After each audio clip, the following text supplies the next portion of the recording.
ನಾಟಕ ಆಡಬೇಡ ಸೂ ಮಗನೇ. ಎಸಿಪಿ ಚಂದನ್ ಅವ್ರು ಬಂದು ಏನ್ರಿ ಅವನನ್ನು ಮಲಗಿಸಿದಿರಾ, ಬೋಳಿ ಮಗನ್ ಎಬ್ರುಸ್ರಿ ಅಂತಾರೆ.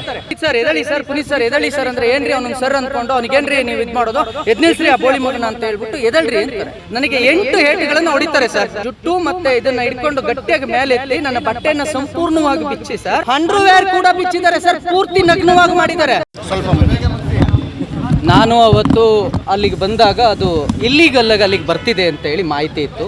ಮತ್ತು ಅದಕ್ಕೆ ಅದು ಬೇರೆ ಅಂದರೆ ಕಲಬೆರಕೆ ಮಾಂಸ ಇದೆ ಅಂತ ನಮಗೆ ಮಾಹಿತಿ ಇತ್ತು. ಆ ಮಾಹಿತಿ ಮೇರೆಗೆ ನಾವು ಅಲ್ಲಿಗೆ ಬಂದಾಗ ಅಲ್ಲಿ ಈಗ ನಾವು ಬರೋದಕ್ಕೆ ಮುಂಚೆನೇ ಕೂಡ ಮಾಧ್ಯಮವೂ ಇತ್ತು, ಜೊತೆಯಲ್ಲಿ ಪೊಲೀಸ್ ಕೂಡ ಅಲ್ಲೇ ಇದ್ದರು, ಹೊಯ್ಸಳದವರು. ನಾವು ಬಂದಾದಮೇಲೆ ಹೊಯ್ಸಳದವ್ರಿಗೆ ಸರ್ ಇದನ್ನು ಸೀಸ್ ಮಾಡ್ಕೊಳ್ಳಿ ಅಂತ ಕೇಳಿದಾಗ ನಾವು ಮಾಡೋದಕ್ಕಾಗೋದಿಲ್ಲಪ್ಪ 112 ಫೋನ್ ಮಾಡಿ ಅಂತ ಹೇಳಿದ್ರು. ನಾವು 112 ಫೋನ್ ಮಾಡಿದ್ದೀವಿ. 112 ಪೊಲೀಸ್ನವ್ರು ಬಂದಿದ್ದಾರೆ. ಅಲ್ಲಿ ಆ ಪ್ರಕ್ರಿಯೆ ನಡೀತಾ ಇರಬೇಕಾದ್ರೆ ಅಬ್ದುಲ್ ರಜಾಕ್ ಏಕಾಏಕಿ ಒಂದು 5-6 ಜನನ ಕರ್ಕೊಂಡು ಅಸೆಂಬ್ಲಿ ಆಗ್ತಾರೆ. ಅಲ್ಲಿವರೆಗೂ ಯಾವ ತೊಂದರೆಯೂ ಆಗಿರಲಿಲ್ಲ, ಗಲಾಟೆಯೂ ಆಗಿರಲಿಲ್ಲ. ಅಬ್ದುಲ್ ರಜಾಕ್ ಏಕಾಏಕಿ ಬಂದು ಈ ಮಾಂಸ ನಮ್ಮದು, ನಾವು ಓಪನ್ ಮಾಡೋಕ್ಕೆ ಬಿಡಲ್ಲ ಅಂತಾನೆ. ಯಾಕೆ ಬಿಡಲ್ಲ, ಅದರೊಳಗೆ ಏನಿದೆ ಅಂತ ಕೇಳ್ತೀವಿ. ನೋಡಿ, ಕಲಬೆರಕೆ ಮಾಂಸ ಇದೆ ಅಂತ ನಾವು ಈಗಾಗಲೇ ಹೇಳ್ತಾ ಇರೋದ್ರಿ.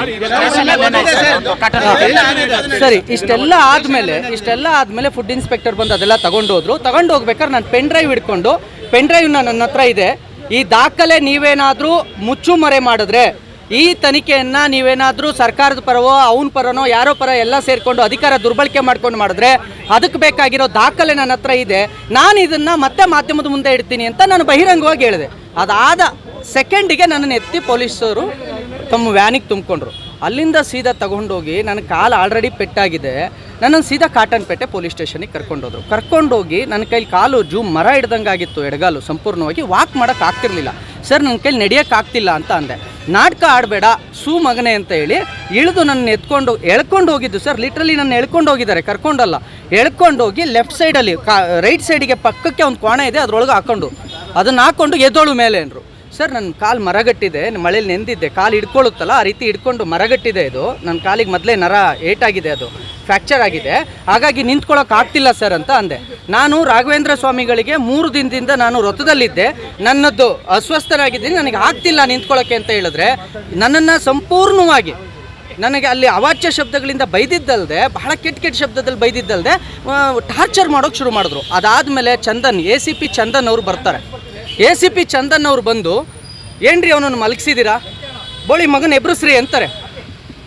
ಇವರೆಲ್ಲರೂ ಸರ್ ಪುನೀತ್ ಸರ್ ಎದಳಿ ಸರ್, ಪುನೀತ್ ಸರ್ ಎದಳಿ ಸರ್ ಅಂದರೆ ಏನ್ರಿ ಅವನನ್ನು ಸರ್ ಅಂದ್ಕೊಂಡು ಅವ್ನಿಗೇನ್ರಿ ನೀವು ಇದು ಮಾಡೋದು, ಎದ್ನಿಲ್ಸ್ರಿ ಆ ಬೋಳಿ ಮಗನ ಅಂತ ಹೇಳ್ಬಿಟ್ಟು ಎದಳ್ರಿ ಅಂತಾರೆ.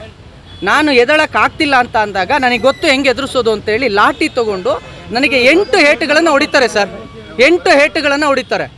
ಅದಾದಮೇಲೂ ಕೂಡ ನನಗೆ ಎದಳಕ್ಕಾಗಲೇ ಇಲ್ಲ.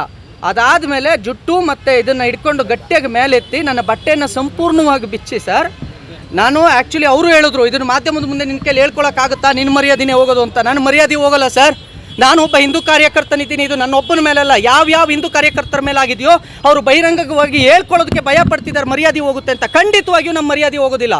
ಅವರು ಪೊಲೀಸು, ಅವರಿಗೆ ಹಕ್ಕಿದೆ, ನಾವಲ್ಲಿ ಏನೂ ಮಾಡೋಕ್ಕಾಗದಂಥ ನಿಸ್ಸಹಾಯಕರಾಗಿದ್ದೀವಿ ಹೋರಾಟಗಾರರು. ನನ್ನ ಸಂಪೂರ್ಣ ಬಟ್ಟೆ ಬಿಚ್ಚಿ ಸರ್, ಒಂದು ನಿಮಿಷ, ನನ್ನ ಸಂಪೂರ್ಣ ಬಟ್ಟೆ ಬಿಚ್ಚಿ ಅಂಡರ್ವೇರ್ ಕೂಡ ಬಿಚ್ಚಿದ್ದಾರೆ ಸರ್, ಪೂರ್ತಿ ನಗ್ನವಾಗಿ ಮಾಡಿದ್ದಾರೆ. 30 ನಿಮಿಷಗಳವರೆಗೂ ನಾನು ನಗ್ನವಾಗೇ ಇದ್ದೀನಿ. ಅದಾದಮೇಲೆ ಬಟ್ಟೆ ಹಾಕು ಅಂತ ಹೇಳಿದ್ರು, ನಾನು ಹಾಕ್ಕೊಳ್ಳಲ್ಲ ಸರ್ ಅಂದೆ. ಅವರೇ ನನಗೆ ಬಟ್ಟೆ ಹಾಕಿ, ಕೊನೆಗೆ ಅವರೇ ನನಗೆ ಬಟ್ಟೆ ಹಾಕಿ ನಾನು ಸಂಪೂರ್ಣ ಅಸ್ವಸ್ಥ ಆದಮೇಲೆ ಸರ್ ಪೆನ್ ಡ್ರೈವ್ ಅಲ್ಲಿ ಆ ಮಾಂಸ ಎಲ್ಲಿಂದ ಬರ್ತಾ ಇತ್ತು, ಹೇಗೆ ಬರ್ತಾ ಇತ್ತು, ಅದು ಹೇಗೆ ಇಲ್ಲಿಗಲ್ ಅನ್ನೋ ಸಂಪೂರ್ಣ ಮಾಹಿತಿ ಇತ್ತು. ಅದು ಚಂದನ್ ಸರ್ ಹತ್ರ ಇದೆ. ಸರ್ ಇಲ್ಲಿ ಬಂದ ತಕ್ಷಣನೇ ನನ್ನ ಅರೆಸ್ಟ್ ಮಾಡ್ಕೊಂಡು ಹೋಗ್ಬೋದು. ಈಗ ನಾವು ಹೆಚ್ಚಿನ ವಿಡಿಯೋಗಳಿಗೆ ಪ್ರತಿಧ್ವನಿ ಯೂಟ್ಯೂಬ್ ಚಾನೆಲ್ ಸಬ್ಸ್ಕ್ರೈಬ್ ಮಾಡಿ, ಬೆಲ್ ಐಕಾನ್ ಕ್ಲಿಕ್ ಮಾಡಿ.